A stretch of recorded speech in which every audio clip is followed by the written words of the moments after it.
ndowooza w'omukulu oyo yanzikiriza gendayo okukyala kuwe era naawe yaganda muko ensonga ndala eyanzikiriza okugendayo yaŋŋamba just in case kubanga n'omukulu yayekuba emmeeza n'agamba mami nanga ajje mulabirireko ensonga ndala eyantwalayo yali awalidde kale tubadde ku birungi ekirala is respect which comes naturally ne bw'osanga omuntu eyo gye tubeera osanga omukyala nga mukulu n'akugamba kulika mwana wange oli mukyala n'omufumbo kati the respect came naturally era bantu bangi nti baatulabanga mu ekotorio muno nga tutambula oli oba oli n'abasongamu oba oli n'awoga naye Isaac it doesn't happen the respect they give him amuses me also lately naawe ziwa ebiseera ebisinga tuba tuzze wano eno nze nkulaba engeri gy'osituka okubuuza omwami wange you have respected us as a couple I see the respect yes ndi mukwano go baba wange omulungi but muyina engeri gye mukwata samula it changed after the function so that came with so much respect even from his side of the family no one calls me Tina anymore mulamu kati mulamu Tina yo mwana wange that is how the mom says it respect ekirala is namanya abantu nti tosobola kugamba Tina oli n'atakubuulira Tina yaani naddala mba service providers n'abaali batakumanyi n'abaali batamanyi beeyongera okutegeera ne Sami I was very surprised nti ne Sami yatuuka eseera ng'amanyi Tina Sami's jewelry kuba yatuuka eseera Liani yamukubira n'amugamba jewelry n'oyo wa Tina mu nkima kyava abuuza Tina aliwa kaakati mami Maria n'amugamba okomukono ka Tina ka Bobby nti gye bwatuwandite mukono ka Tina ka Bobby definitely naye n'amanya Tina yaani n'osanga oli ng'agamba ono Tina w'ekimuli even the business itself it's just openly there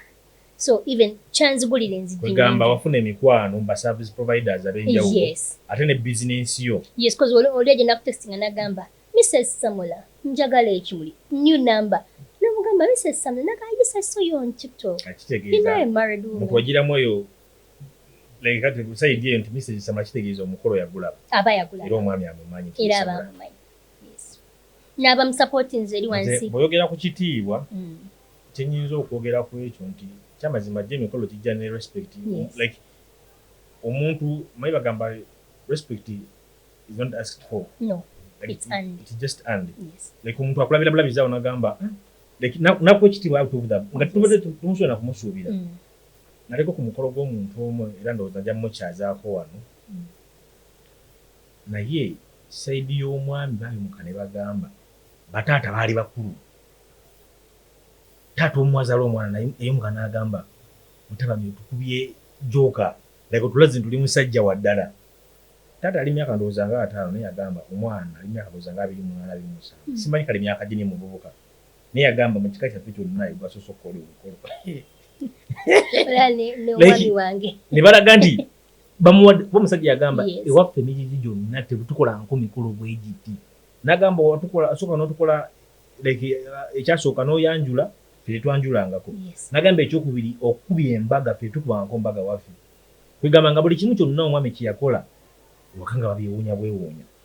For my husband being the firstborn, even his friends didn't see it coming. Firstborn ewaabwe. Yeah, firstborn ewaabwe. He didn't like even his friends. Even his friends while I'm texting and I'm going, Isaac, you have inspired us to get married. Kawago gwa maybe the firstborn at lastborn. Ate ranze last. Ranze the first muzukulu mbaka ira. Ate panda ze kubere kitegeeza.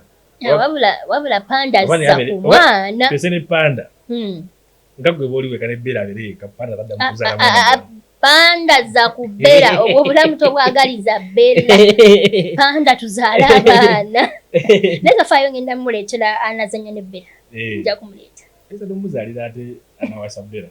inshallah nedda tegati bera bajja kwashuka mama abakulu bajja kuvuma kana bera bajja kwashuka mama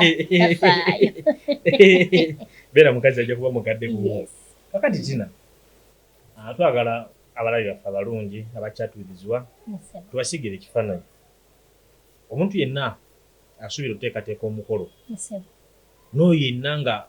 teguli so soon naye nga mu bwongo okimanyi nti nze nina okukola ku mukolo era nga mu bintu by'osaba omukolo kwe guli. Tusaba obawabule obawe ebyo biki bye balina okukola